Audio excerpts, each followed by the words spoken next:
আমি নিজেকে অত চালাক মনে করি না, কারণ অনেক চালাক আমাকে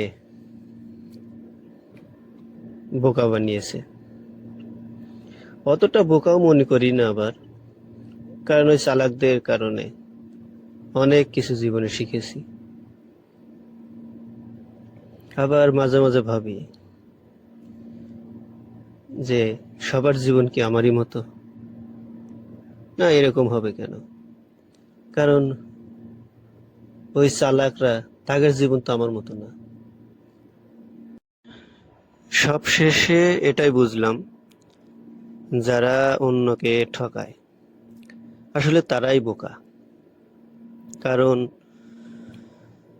যারা ঠকে গেছে ইতিপূর্বে, তারা তো আর ঠকার রাস্তা নেই, তারা শিখে গেছে।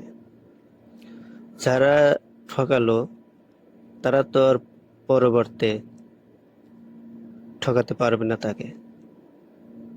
কারণ আমি ধোকা খেয়েছি যার কাছে, ঘুরে ফিরে কি তার কাছে আসবো?